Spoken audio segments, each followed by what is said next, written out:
Suasana Stadion Utama Gelora Bung Karno malam itu terasa seperti lautan merah putih. Ribuan supporter memadati tribun bagian bawah. Nyanyian dan teriakan menggema. Dan koreografi La Grande megah bertuliskan "The time has come" terbentang di belakang gawang. Harapan semua orang cuma satu, melihat Garuda Muda mengangkat trofi di rumah sendiri. Tapi di balik itu ada tekanan besar yang menyelimuti tim. Lawan yang dihadapi bukan sembarangan, Vietnam.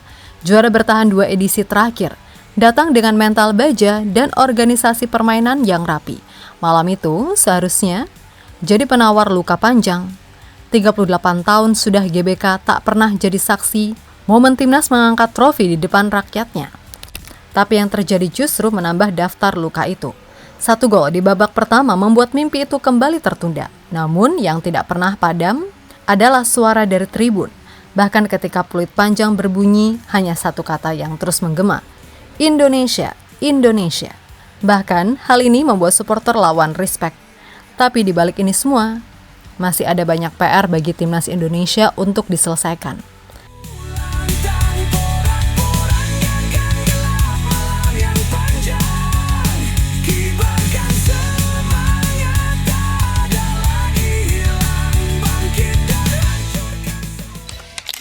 Sejak menit awal, duel Indonesia melawan Vietnam di final AFF U23 2025 sudah terasa berbeda.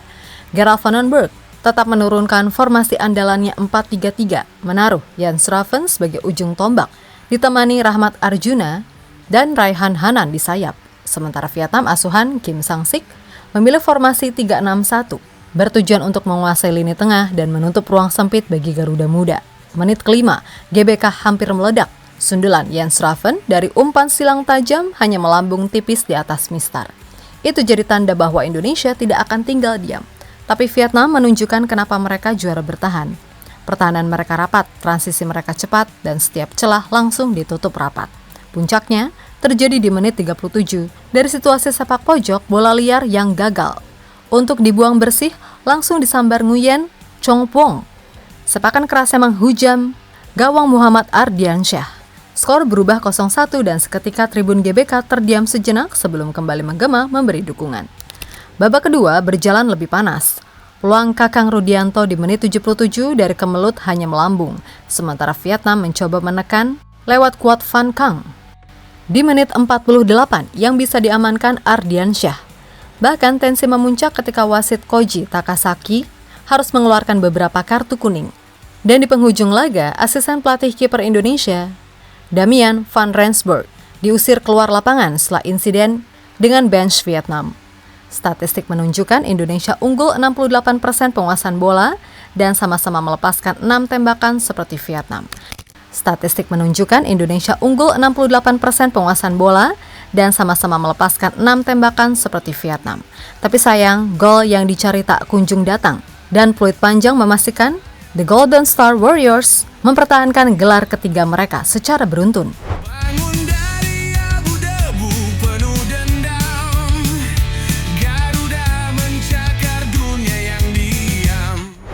Malam itu, meskipun skor akhir tidak berpihak pada Garuda Muda, atmosfer di Stadion Utama Gelora Bung Karno benar-benar luar biasa.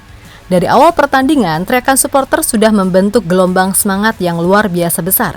Di tribun, kelompok supporter La Grande Indonesia membentangkan koreografi megah bertema "The time has come" atau waktunya telah tiba.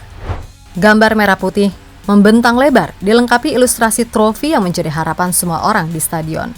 Tribun bawah GBK terlihat penuh. Setiap kali nama pemain dipanggil, gemuruh Indonesia, Indonesia menggema. Bahkan ketika peluit panjang berbunyi dan skor tetap 0-1, teriakan itu tetap terdengar, menegaskan bahwa cinta untuk timnas tidak pernah pudar meskipun hasil tak sesuai harapan. Dan tak lupa, seperti tradisi setiap laga, pemain dan supporter menyanyikan lagu Tanah Airku, seperti yang dilakukan oleh supporter Ultras Garuda.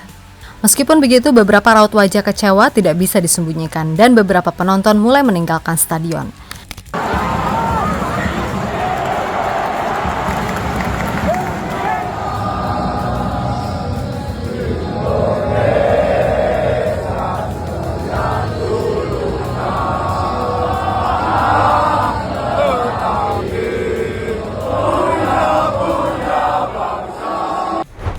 Dan dukungan malam itu datang dari berbagai penjuru dunia.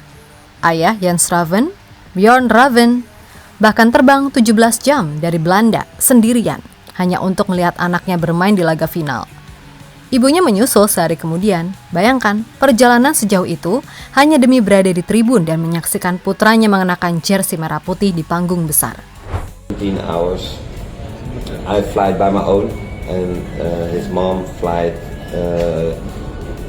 at the day after.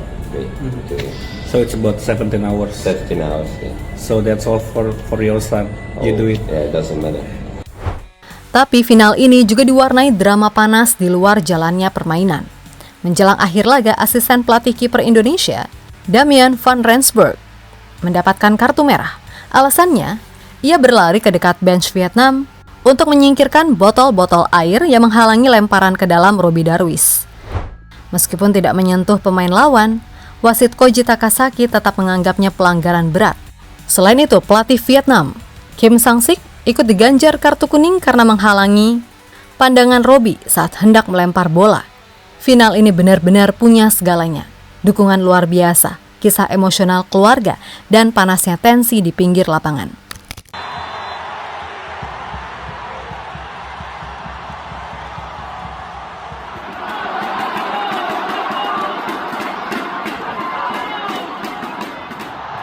Lagi yang laku merah kali ini. Ya, meskipun laga ini sangat panas dan penuh dengan drama, kedua supporter tetap saling respek kepada lawan. Bahkan supporter Vietnam tidak henti-hentinya meneriakkan yel-yel Vietnam Indo.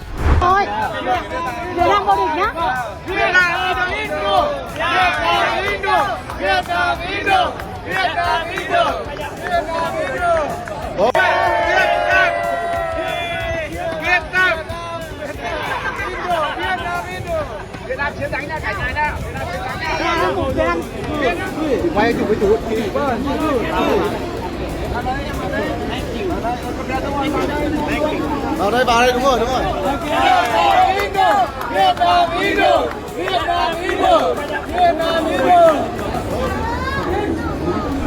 Ya, meskipun pulang tanpa gelar, timnas U23 Indonesia tetap membawa pulang kebanggaan. Dua pemain Garuda Muda bahkan meraih penghargaan individu yang prestisius.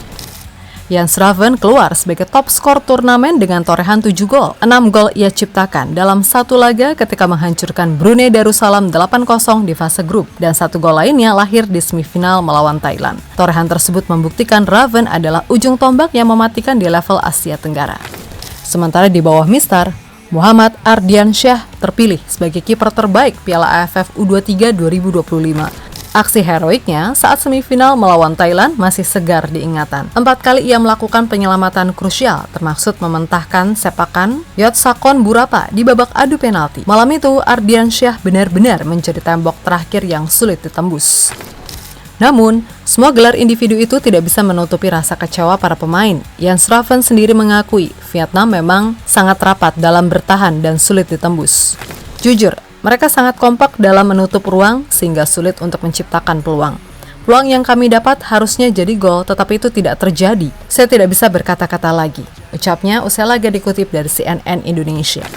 Meskipun demikian, Raven mengucapkan terima kasih untuk 33.000 lebih supporter yang hadir di GBK malam itu.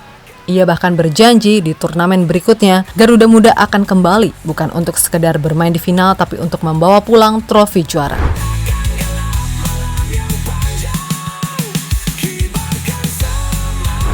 Kekalahan di final memang menyakitkan, apalagi terjadi di rumah sendiri, di depan puluhan ribu supporter yang sudah berharap tinggi. Namun inilah sepak bola, kadang kita yang merayakan, kadang kita yang harus belajar. Dan jika menengok perjalanan Garuda Muda di Piala AFF U23 2025, ada satu kata yang tidak bisa dipungkiri. Timnas Indonesia U23 hanya mencetak gol dari open play saat melawan Brunei di laga pertama. Sisanya, lawan Filipina, gol lahir dari lemparan ke dalam. Lawan Malaysia tanpa gol. Lawan Thailand di semifinal, gol tercipta dari situasi sepak pojok. Dan di final melawan Vietnam, lagi-lagi tanpa gol.